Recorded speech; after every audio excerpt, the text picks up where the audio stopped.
Bonjour à toutes et à tous, bienvenue dans cette nouvelle vidéo intitulée Matières premières et fondamentaux. Dans cette vidéo, qui sortira de manière hebdomadaire tous les vendredis, nous allons passer en revue diverses commodités, 4, où nous analyserons les fondamentaux et la technique si graphique intéressant il y a de ces commodités. Aujourd'hui, nous parlerons du gaz naturel, du natgaz, du pétrole, du cacao et du maïs. Écoutez, sans plus tarder, commençons. Petit disclaimer que vous connaissez très bien. Commençons directement par le gaz naturel, le natgaz américain. Le natgaz, au niveau du price action, au niveau de l'action des prix, a rebondi jusqu'au niveau des 1,865 $ par MMBTU suite au rollover de la semaine dernière. Petit rappel, le rollover, c'est simplement la différence des prix au moment du renouvellement de contrat à terme.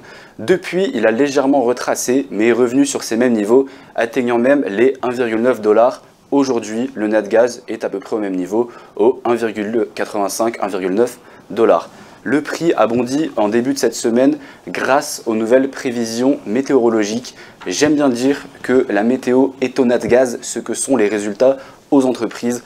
En effet, la météo peut apporter de la volatilité et des mouvements sur le prix assez importants. Et voilà, on constate une potentielle vague de froid sur les continents américains, le continent Est, la partie Est, la partie la plus importante. Au niveau du gaz TTF, du gaz naturel américain, la demande relativement faible ainsi que les stocks abondants continuent de pousser les prix à la baisse. On est à peu près au niveau des plus bas de 2023. On a atteint ces niveaux la semaine dernière. Au niveau de l'offre, de la supply, Bloomberg estime à seulement 2% l'augmentation annuelle de l'offre pour l'été 2024 par rapport à N-1 à l'été 2023. Tiré notamment par l'augmentation de l'offre russe et américaine. Regardons directement ce graphique tiré de Bloomberg concernant la météo. Les prévisions météorologiques restent mitigées. Pourquoi? Ce qu'on aime voir sur le natgaz, sur le gaz naturel américain, c'est tout simplement des températures en dessous des moyennes. Donc voilà, bleu en dessous des moyennes et rouge au-dessus des moyennes de saison. Donc pourquoi c'est important la météo, petit rappel, tout simplement si la météo est en dessous des moyennes, ça signifie qu'on a un besoin de se chauffer, que la demande va augmenter. Et vous connaissez la loi économique qui veut que quand la demande augmente, théoriquement, les prix doivent augmenter pour suivre cette hausse de la demande. Donc voilà, on espère sur natgaz que voilà, cette vague de froid de l'ouest se dirige vers l'est, notamment dans la région du Midwest. Une région qui a fortement besoin de chauffage, notamment tout simplement parce qu'il fait très froid là-bas. Et du coup, c'est des villes telles que Milwaukee, Chicago. Pour l'instant, on n'y est pas encore, mais voilà, c'est l'espoir qu'on a sur le natgaz dans les jours et semaines à venir. Et voilà, ces prévisions sont pour les 2 prochaines semaines, du 2 mars au 11 mars. Concernant les stocks de gaz naturel européen TTF sont actuellement remplis à environ 64%, ce qui est bien au-dessus de la moyenne qui est normalement aux alentours de 48%. Donc c'est un graphique tiré de Bloomberg. Vous voyez que la ligne orange est au-dessus des moyennes sur 5 ans, donc la moyenne sur 5 ans qui est cette ligne blanche, et le haut du nuage, c'est la valeur la plus élevée sur ces 5 dernières années, et on est au-dessus de cette valeur-ci. Ça signifie que la demande ne suit pas, notamment en Europe. Donc pas de catalyseur haussier pour les prix du gaz naturel américain. Concernant le pétrole, les prix du pétrole peinent à sortir d'un mouvement de latéralisation présent sur le marché ces dernières semaines. Au niveau de l'offre, les exportations de pétrole américaines sont estimées à 4,8 millions de barils, soit une hausse de 1 million de barils par rapport aux 3,9 millions rapportés cette année en janvier 2024. Cela marquerait un record historique pour les exportations américaines. Concernant la saison de maintenance des raffineries, également américaines, ceci pourrait entraîner une baisse des stocks avant la saison de conduite aux États-Unis parce qu'elle s'annonce tout simplement majeure, notamment à cause des retards engendrés par le Covid et la crise sanitaire en 2020. Au niveau de la Chine, la demande chinoise est importante sur le pétrole. Vous savez, c'est un des pays les plus consommateurs. Voilà, la Chine achète des cargaisons de pétrole à un rythme stable par rapport au mois précédent, malgré l'imminente saison de maintenance des raffineries chinoises. Concernant les inquiétudes potentielles géopolitiques sur l'oil, le pétrole, bah voilà, celles-ci sont plus ou moins faibles, car notamment l'interdiction d'exportation du pétrole russe, qui est censée rentrer en vigueur aujourd'hui le 1er mars, n'aura pas tant d'impact que ça sur les marchés. Pourquoi ? Car la Russie n'exporte seulement 15% de son pétrole, les 85% restants sont consommés de manière intérieure. Donc voilà, l'impact sur le commerce international et les prix mondiaux devrait rester limité. Sur le graphique de l'oil en daily, qu'est-ce qu'on remarque? Donc on remarque une tendance baissière qui a commencé fin d'année 2023 au 4e trimestre avec un léger rebond engendré par la guerre entre la Palestine et Israël. Donc voilà, une tendance baissière, ça se caractérise par des hauts de plus en plus bas et des bas de plus en plus bas. Actuellement, il y a une formation de épaule tête, épaule droite inversée qui sous-entendrait une reprise à la hausse au niveau des prix. Qu'est-ce que cela signifie? Ça signifie simplement que les hauts sont de plus en plus hauts et que les creux sont de plus en plus hauts. Donc ici, on avait la tendance baissière, ici, on a la tendance haussière.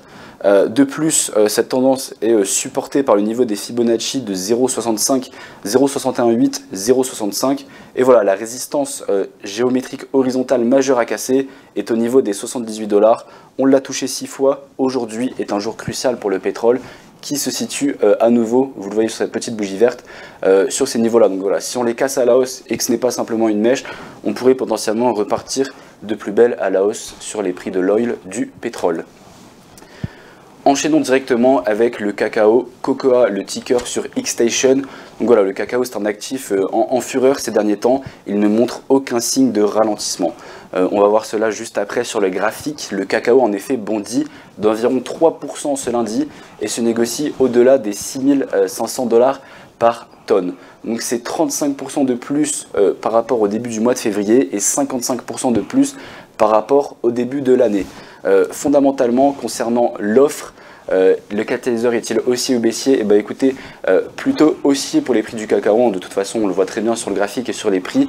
En effet, depuis le début de l'année, voilà, d'habitude, les exportations pour la Côte d'Ivoire sont de 1,16 million de tonnes. Non, pardon, d'habitude elles sont de 1,7 million de tonnes, en tout cas l'année dernière. Aujourd'hui, elles se situent à 1,16 million de tonnes. Donc voilà, les exportations diminuent, l'offre diminue, donc catalyseur aussi pour les prix. La situation est la même au Nigeria, où les exportations pour janvier se sont élevées à 37 000 tonnes contre 43 400, 43 500 tonnes il y a un an. Donc voilà, une fois de plus, les exportations diminuent, donc l'offre diminue, catalyseur aussi pour les prix. Concernant le dernier rapport COT, cela suggère que la hausse en cours a majoritairement été alimentée par la liquidation de positions courtes que par l'ouverture de nouvelles positions acheteuses longues, notamment par les gestionnaires de fonds. On verra ça juste après sur le graphique. Avant, petit graphique très intéressant, 2 des 4 plus importantes hausses hebdomadaires des prix du cacao de ces 25 dernières années se sont produites en février 2024, plus de 10% de manière hebdomadaire weekly. Donc voilà, on le voit sur le graphique. Ici, c'était la première en 99, la deuxième en fin 2020, début 2021, et les deux nouvelles plus hautes ce mois-ci, février 2024. Au niveau du graphique, et résistance géométrique horizontale majeure franchie par le cacao aux alentours de fin 2022, début 2023, et depuis la hausse est exponentielle. C'est ce que je vous disais juste avant et c'est ce qui a été mentionné par le rapport COT. On est sur une situation de short squeeze, de liquidation des positions courtes, c'est-à-dire que voilà, les institutionnels, les traders continuent de vendre l'actif, en tout cas se placer sur des positions vendeuses, et leurs stop loss sont déclenchés, ce qui fait bondir les prix et potentiellement une bulle sur le cacao Cocoa sur Xstation. Finissons par le maïs, ticker corn sur Xstation. Les prix du maïs, à l'inverse du cacao, ont chuté à leur plus bas niveau depuis décembre 2020. Donc voilà, là où les prix sur le cacao sont majoritairement acheteurs, les gens sont acheteurs. Sur le maïs, c'est tout l'inverse, la force vendeuse est bien plus puissante. Selon le rapport de Safras and Mercado, la récolte de maïs d'été au Brésil s'est achevée à 35%, alors que la moyenne sur 5 ans est de 31,7%, et le chiffre de l'année dernière c'était 25% sur la même période. Donc voilà, l'offre est en avance par rapport à la demande, catalyseur plus ou moins baissier pour les prix du maïs. Statistique très intéressante, le positionnement net, c'est-à-dire la différence entre les positions acheteuses et les positions vendeuses, les longues et les shorts, a chuté à son niveau le plus bas depuis juin 2006. Cela sous-entend que les institutionnels, les traders sont majoritairement vendeurs sur le maïs, sur le corn. Concernant la saisonnalité, c'est une statistique qu'on aime bien regarder chez XTB. Celle-ci montre une possibilité de gain jusque début juin, période où les prix chutent souvent en raison du début de la saison des récoltes. Écoutez, voilà, on arrive vers la fin de cette présentation. J'espère que celle-ci vous aura plu. Retrouvez-nous tous les vendredis pour cette vidéo intitulée Matières premières et fondamentaux, présentée par Maxime, analyste que vous découvrirez très bientôt, ou moi-même. Voilà, n'hésitez pas à nous suivre sur les réseaux, à regarder les Good Morning Market. Ceux qui veulent davantage d'informations sur le Natgaz, j'ai sorti un webinaire à son sujet il y a de cela un mois. N'hésitez pas à les regarder, c'est très intéressant, c'est plus approfondi que l'analyse que vous venez d'avoir en début de vidéo. Merci beaucoup, à bientôt et bon week-end.